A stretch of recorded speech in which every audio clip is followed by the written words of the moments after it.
여러분, 말씀 대행진을 시작하고 열심히 말씀을 보고 있는 여러분에게 진심으로 감사를 드립니다. 성도는 하나님의 말씀을 붙잡고 말씀을 따라가는 사람들이 성도의 삶이라 생각합니다.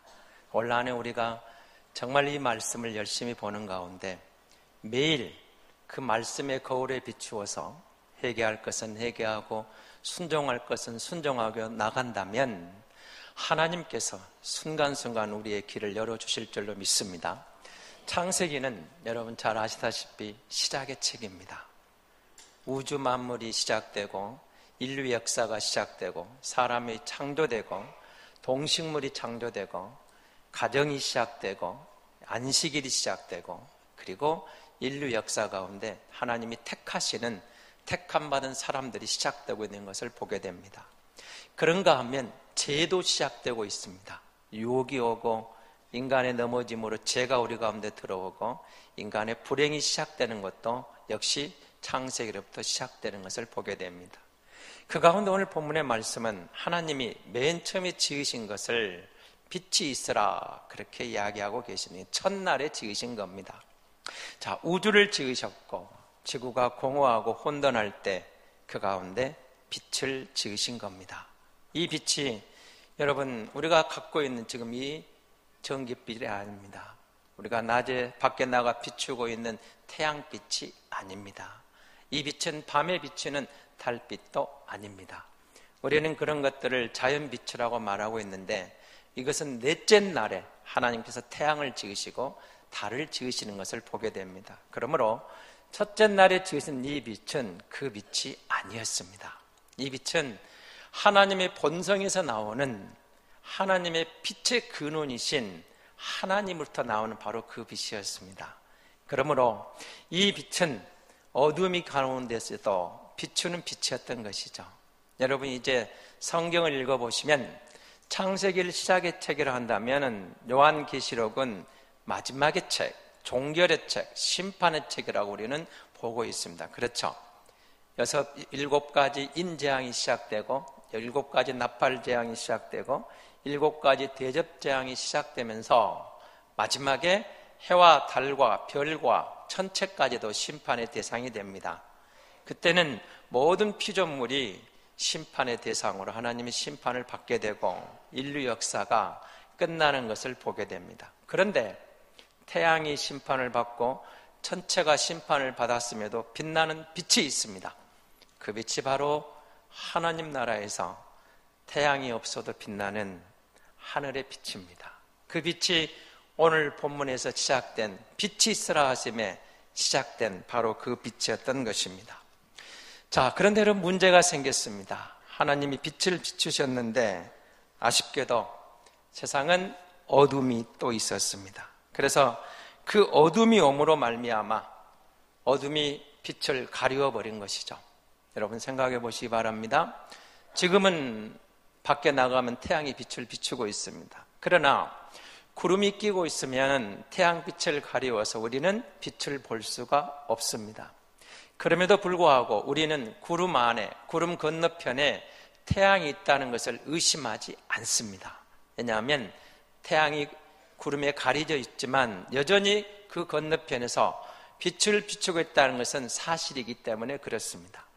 하나님께서 태초에 첫날 빛을 지으셨습니다. 빛이 있으라 하시니 빛이 있었는데 이 빛은 온 인류를 향한, 온 땅을 향한 하나님의 마음이고 하나님에서 나오는 본성에서 비추는 진정한 진리의 빛이었습니다.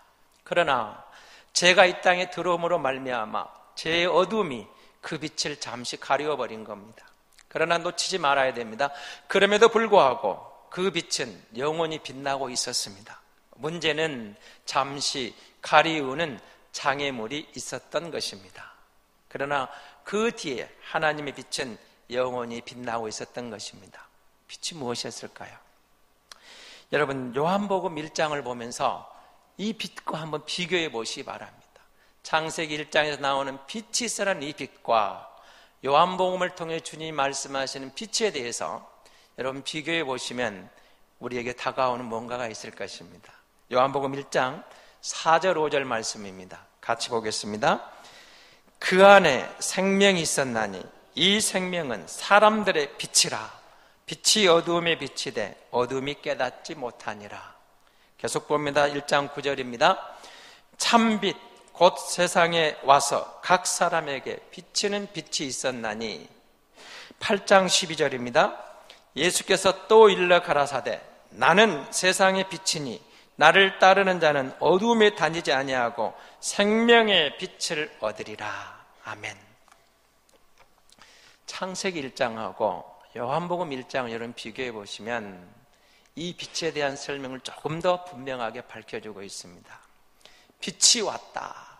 예수님이 오신 것을 빛이 왔다고 그렇게 말하고 있습니다.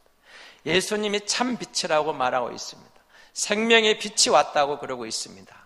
그럼 무슨 뜻입니까? 태양이 떠 있습니다. 달이 떠 있습니다. 별이 빛나고 있습니다. 그런데 이 땅은 어두워져 있었다는 것입니다. 뭐가 가려져 있습니까? 생명의 빛이 가리워져서 빛을 볼 수가 없었다 그 말입니다. 그런데 하나님께서 독생자를 보내서 그 빛을 우리에게 비춰주신 것입니다. 생명의 빛이 왔습니다. 참 빛이 왔습니다. 하나님의 본성의 빛이 왔습니다. 하나님의 본체인 빛이 우리 가운데 오셔서 죄악을 뚫고 죄악을 비추면서 우리가 거기서 끝나는 게 아니고 우리에게 영원한 빛이 있음을, 참 빛이 있음을 비춰주고 계시는 것입니다. 여러분, 그래서 인류 역사는 이 빛을 만난 사람들의 손에 의해서 역사는 주도되었고 변화했다는 사실을 우리는 이미 잘 알고 있습니다. 여러분, 피지 섬을 혹시 아십니까? 여러분 가운데는 다녀오신 분도 있겠죠. 신혼여행을 가기도 하고 관광지로 유명한 곳입니다. 그런데 이 섬이 150년 전만 해도 그야말로 미개한, 그리고 거의 식인종 수준의 그런 무질서한 섬이었다고 그럽니다. 7달러만 주면 사람 하나를 죽이는데 얼마든지 죽일 수 있고, 사람을 사서 자기 종처럼 부르고 끌고 다니는데 7불이 충분했다고 그럽니다. 7불이면 얼마나 될 것 같아요? 우리나라 돈 지금 돈으로 해도 10,000원이 채 안 됩니다. 한 8,000 얼마 되겠죠? 그 정도 돈으로 사람을 살 수도 있고 사람을 죽일 수도 있고 사람을 종처럼 부릴 수 있는 이상한 가치관인 그런 섬이었다고 그럽니다. 그런데 여러분, 지금은 이곳에 가서 600만 불, 1000만 불을 주고도 한 사람의 생명을 마음대로 다룰 수가 없게 되었습니다.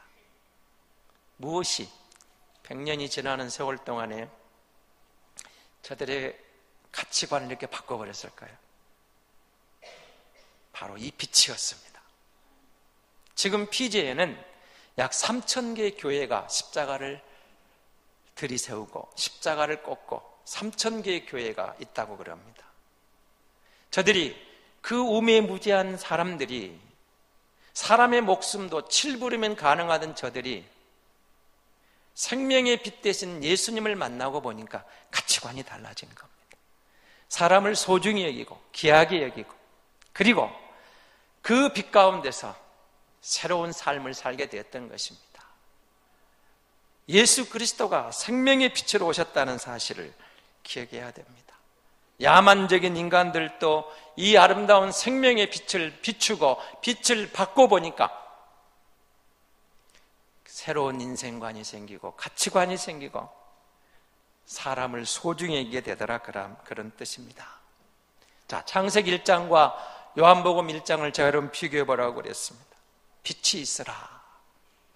그리고 빛이 창조되었습니다. 그런데 이 빛은 태양빛이 아니었습니다. 달빛이 아니었습니다.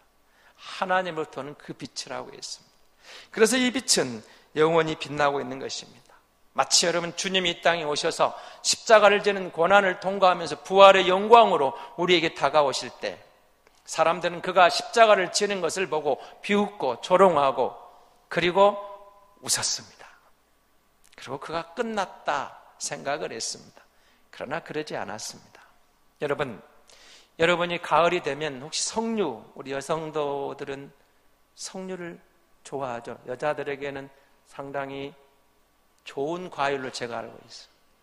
그런데 여러분, 석류 껍질은 두껍지만 자, 석류가 잘 익어서 탁 터져 나오는 그 순간 한번 보십시오. 그 안에 있는 그 알맹이를 보시면 얼마나 영롱한 빛을 띠고 있고 조금 시기는 하지만 먹음직스럽고 보암직스러운지 모릅니다. 탁 터져 나오는 석류 알맹이처럼.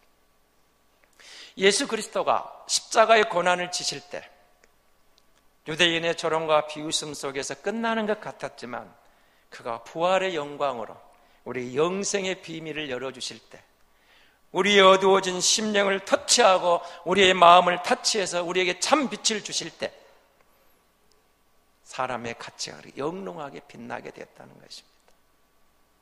하나님이 우리에게 이 빛이 있으라 하심에 빛이 왔습니다. 그런데 여러분 생각해 보시기 바랍니다. 근대 문명이 여러분 최고조로 발달한 이 시대에 우리는 살고 있습니다. 지금처럼 물질 문명이 발달한 세대가 언제가 있습니까? 없습니다.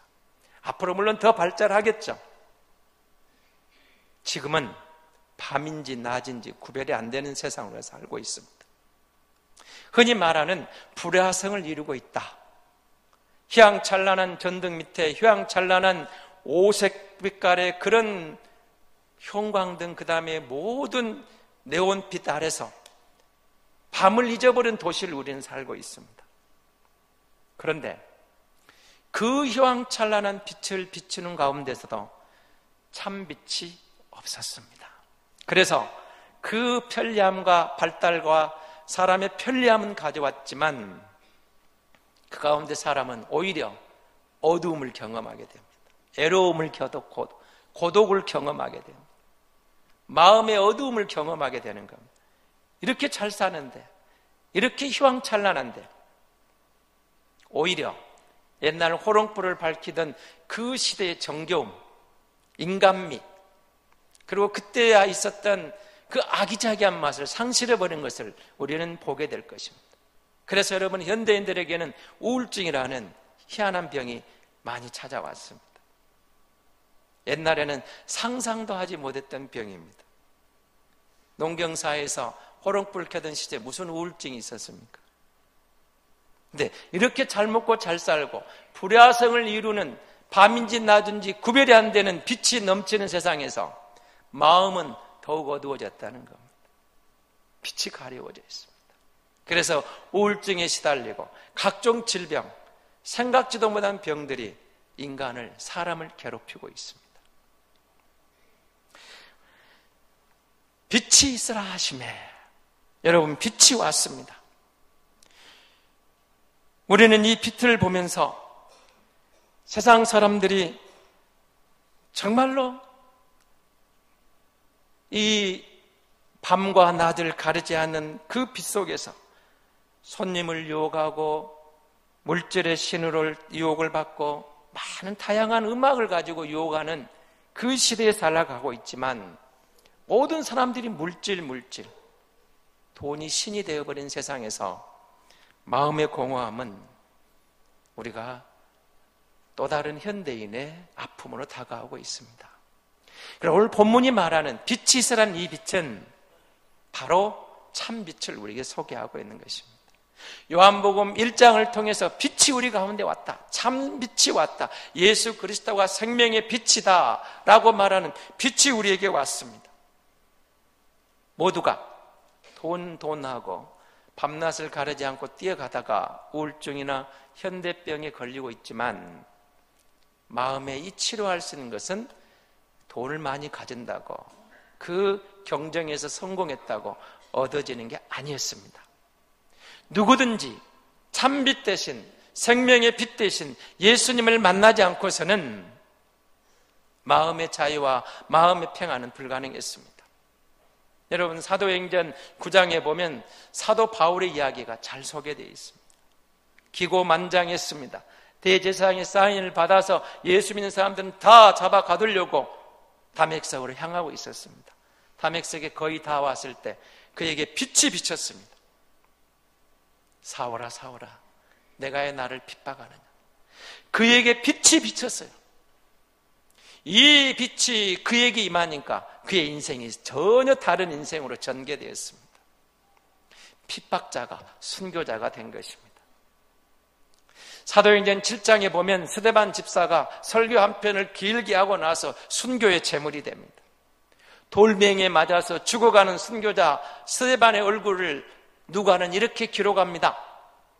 그의 얼굴이 빛나고 있더라.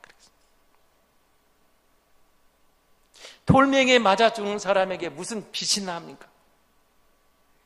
그런데 스데반이 그 아픔을 견딜 수 있는 순교의 제물이 된 순간에도 마음의 평안과 얼굴에 빛날 수 있었던 것은 그가 빛이신 그를 맞이해 드렸고 그 안에 빛이 있었기 때문에 가능했던 것입니다. 사랑하는 성도 여러분, 저와 여러분 오늘 이 자리에 나와 예배하는 것도 빛 대신 그분을 만났기 때문에 우리에게 영원한 생명을 주신 그분을 향하여 예배하고 있는 줄로 믿습니다. 초대교회 성도들이 기다렸던 주님 다시 오실 그날을 우리는 기다리면서 우리는 지금 어쩌면 이 험한 세상에서 인고의 세월을 지나고 있는지도 모릅니다. 욕심과 욕망과 탐심과 근심, 걱정, 미움이 판치는 세상에서 참빛이 우리 가운데 와서 우리의 마음을 두드렸습니다. 우리가 그 빛을 경험하고 보니까, 그 빛을 만나고 보니까 우리의 가치관이 달라지지 않았습니까? 빛을 만나고 여러분 어떻게 되었습니까? 예수님을 믿는다, 예수님을 영접했다, 예수님을 만났다. 다른 말로 하면 내 안에 참빛이 들어왔다 그 말입니다. 다른 말로 하면 내 안에 생명의 빛이 비치고 있다 그 말입니다. 생명의 빛이 빛나고 있다 그 말입니다. 빛이 있으라 하심에 빛이 있었습니다. 그러나 빛을 방해하는 어둠이 있었습니다. 기억하십시오.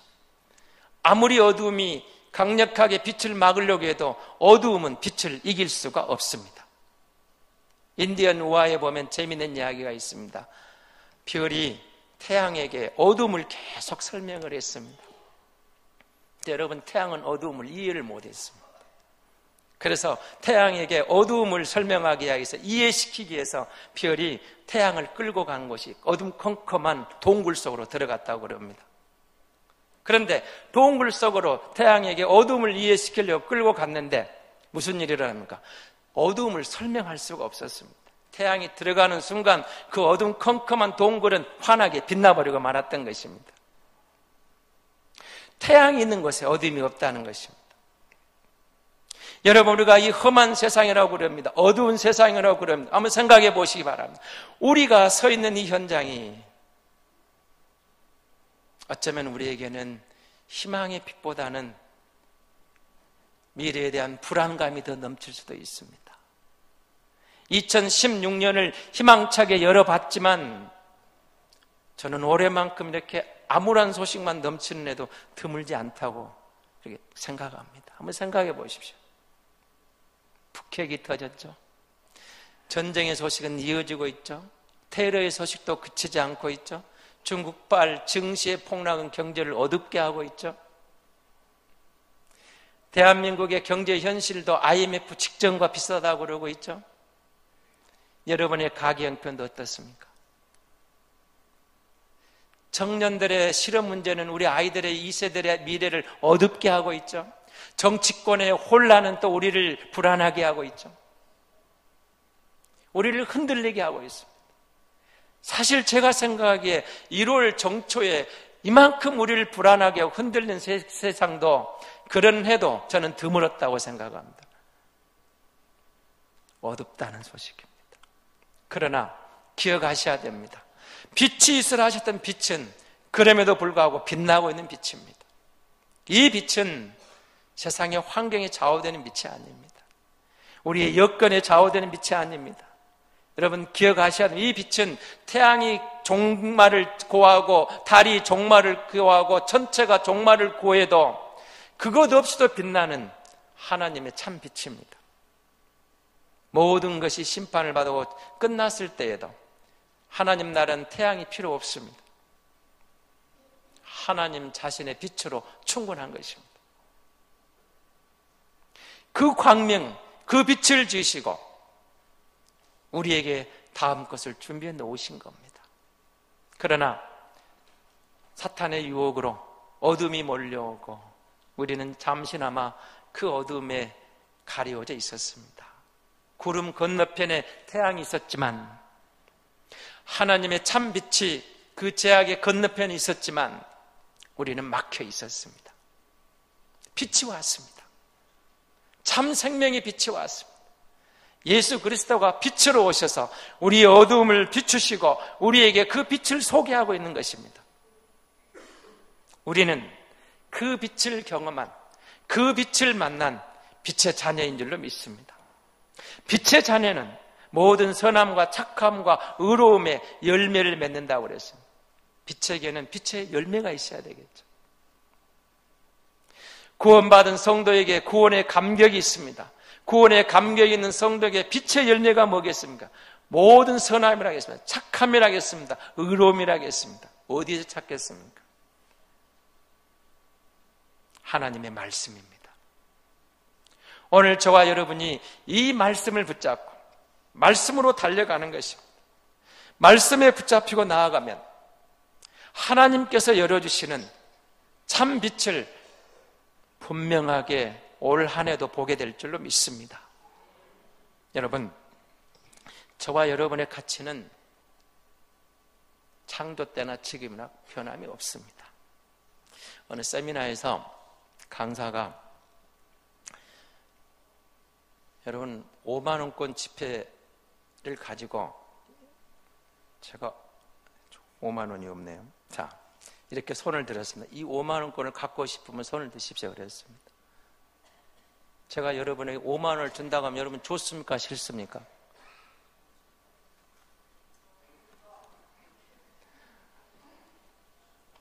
선착순 10명 그러면 서로 오시겠죠?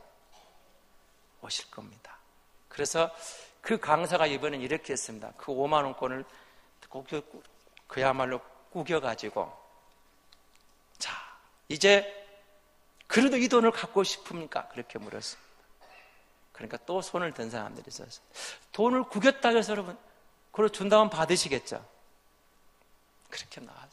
이 강사 이번엔 이렇게 이야기를 했습니다. 그걸 구겨가지고 그냥 코를 풀었습니다. 코를. 그래가지고 쓰레기통에다 던져놨어요. 그러고 물었습니다. 이 돈을 갖고 싶습니까? 네, 안 갖고 싶습니까? 쓰레기통에 던져줬습니다. 기억하시기 바랍니다. 깨끗한 돈이든 구겨진 돈이든 더럽혀진 돈이든 가치는 변함이 없습니다. 하나님이 우리를 지으시고 하나님의 형상을 따라 지으시고 모든 피조물들이 으뜸으로 우리를 지으시고 하나님 보시기에 좋았더라 그랬습니다. 비록 우리가 처해 있는 환경이 힘들고 내가 가진 것이 조금 부족하고 내 일이 좀 막히고 답답하고 오늘 예배 드리고 있지만 이 예배당을 나가면서 여전히 내 앞에 첩첩산중의 문제가 계속되고 있을지라도 빛을 만난 그 성도의 가치를 하나님은 천하보다 귀하다고 그렇게 말하고 있지 않습니까? 하나님이 지으신 그 가치는 죄와 허물 얼룩진 우리가 빛을 만나고 회복된 우리의 가치는 그때나 지금이나 변함이 없습니다. 하나님은 빛을 지으셨고 우리 가운데 빛을 주셨고 빛을 만난 그 한 생명이 천하보다 소중하다고 말씀하고 계십니다. 사랑하는 성도 여러분, 2016년을 열어가면서도 이 땅에 많은 문제들이 쌓여있는 것처럼 우리 가정의 문제, 우리 교회의 문제, 저의 문제, 여러분 각자의 문제도 여전히 첩첩산중일 수 있습니다. 그러나 우리가 놓치지 말아야 할 게 있습니다. 그럼에도 불구하고 우리에게 빛이 왔습니다. 그럼에도 불구하고 내 안에 생명의 빛이 빛나고 있습니다. 내가 그 빛을 만나서 새 생명을 가진 하나님의 특별한 의미가 있는 하나님의 사람, 하나님의 백성이 되었다는 사실입니다. 의의 백성이 되었습니다. 빛의 자녀가 되었습니다. 우리가 빛의 자녀입니다. 그러므로 그분을 신뢰하고 말씀을 따라가면 올 한 해 우리의 환경이 아무리 어렵고 힘들어도 빛 대신 그분과 더불어 걷는 즐거움과 그분이 열어주시는 참된 기쁨을, 참된 승리를, 참된 열매를 경험하게 될 줄로 믿습니다.